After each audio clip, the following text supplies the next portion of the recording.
People spend more time on social media today than they do in the scriptures. People spend more time reading blogs than they do in the scripture. So can we talk about the scripture for a few minutes? 66 books of the Bible, written over a 1,500-year time span. Do you understand how long 1,500 years is? If I go back 1,500 years from right now, we're at 515 AD. There hasn't even been a British Empire yet. That's a long time ago, okay? 1,500 years. 66 books are written by over 40 writers from 3 different continents in 3 different languages. We got kings, we got prisoners, we got soldiers, military men, we got shepherds, we got farmers, we got a physician, we got a tax collector who's a mafia guy.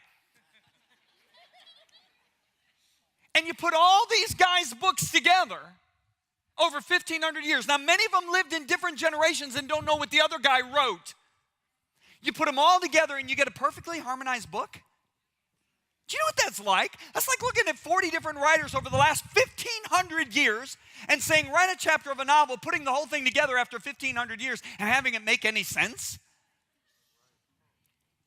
But not only that, it gets even better.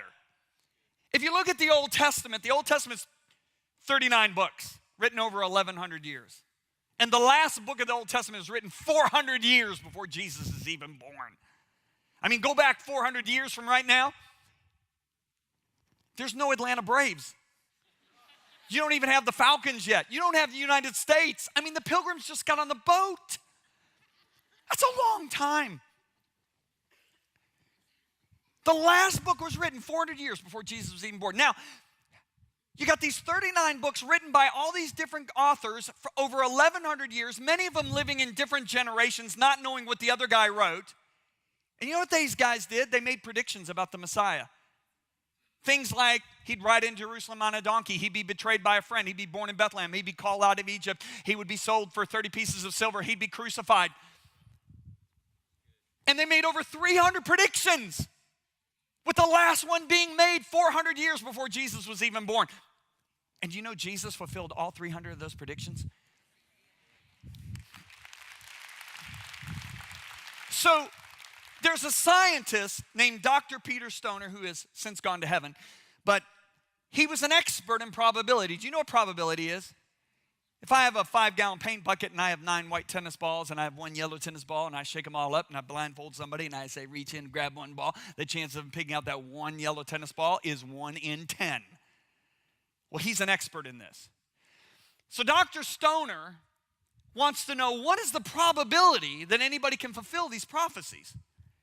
So he doesn't do the work himself. He employs 600 science students from 12 different classes. And they spent years of research. Not years, they spent months of research. The National American Scientific Council reviewed their work and said not only was their work accurate, but it was conservative. So what I'm about to share with you is conservative. Please remember that. So they said, all right, what are the chances that any human being in the world, from the time of the birth of Christ until the end of the second millennium, 2,000 years, could fulfill just 8 of the prophecies? So here's the 8 prophecies they chose. Christ to be born in Bethlehem. That's Micah wrote that. Christ to be preceded by a messenger. Isaiah and Malachi in different generations wrote that. Christ to enter Jerusalem on a donkey. Zechariah in a totally different generation wrote that. Christ to be betrayed by a friend. The psalmist in a completely different generation wrote that. And there's the rest of the 8. They took those 8 prophecies, said, what is the chance any human being over 2,000 years could fulfill those 8 prophecies? You know what after all their calculations, you know what the chances are? 1 in 10 to the 17th power. Now, what in the world is that? 10 to the 17th is a 1 with 17 zeros behind it. I don't even know how to say that number. And I have an engineering degree. It's not gazillion billion. I got news for you. Okay, but I can illustrate that number. If I have that many silver dollars, I have no place on earth to store them. I have to just spread them out all over the ground. And if I have that many silver dollars and I spread them out all over the ground, I will cover the entire state of Texas 2 feet deep with those silver dollars. Now, gather them all in, mark one of the silver dollars.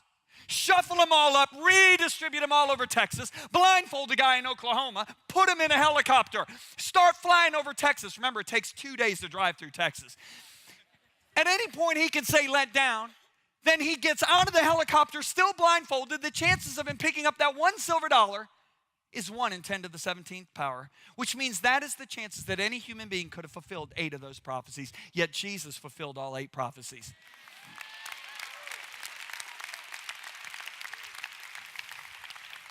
So Dr. Stoner said, what about 16 prophecies?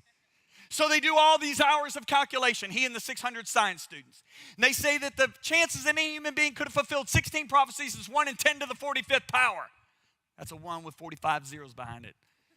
Don't even ask me to write that number down. Now, if I have that many silver dollars, I can't store them on the earth. It's too many. I got to make a big ball of silver dollars. I got to make a sphere of them, okay? You know how big this sphere would be? The diameter of that sphere would be 60 times the distance of the earth to the sun. If you want mileage, it's 5.5 billion miles. Now, mark one of those silver dollars. Shuffle them all up. Blindfold the guy, put him in a jet plane. It will take 400 years nonstop flight just to fly around the ball. At any point, he can say, let down. Now, remember, he might have to dig 2.75 billion miles into the center because the mark one might be in the center. But the chances of him picking up that one silver dollar is 1 in 10 to the 45th power. That is the chances that any human being could have fulfilled 16 of the prophecies. Yet Jesus fulfilled all 16. So can I blow your mind? Can I really blow your mind one more time? Can I blow it? So Dr. Stoner said, what about 48 prophecies? What are the chances anybody could fulfill 48 prophecies? So they do hours and hours of calculations. And you know what they found out? It's 1 in 10 to the 157th power. Now, how big is that number? I can't use the silver dollar. It's too big. I got to go to a smaller item. I got to go to an electron. Now, do you know how small an electron is? Let me just tell you. If you got a 1-inch line of electrons, straight line, 1 inch, and I start counting tonight, and I don't go to sleep, I will count, if I count 250 per minute, it will take me 19 million years to count that 1-inch line of electrons. Now, if I have that many electrons, 1 in 10 to the 157th power, I got to make a sphere of electrons. You know how big the sphere would be? It would be as far as man has ever seen into space. 13 billion light years. Now, mark one of those electrons. Blindfold the guy, put him in a space shuttle, send him into space. At any point, he can say stop. The chances of picking out that one marked electron is the chances that any human being could have fulfilled 48 of those prophecies. Yet Jesus fulfilled all 48.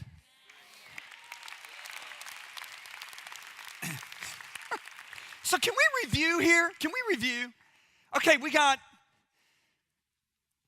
39 books written over 1,100 years by all these guys. Many of them don't even live in the same generation. They make these predictions about the Messiah, with the last one being 400 years before he was even born. And Jesus fulfills all 300? And you tell me the Bible doesn't apply to today? You're stupid.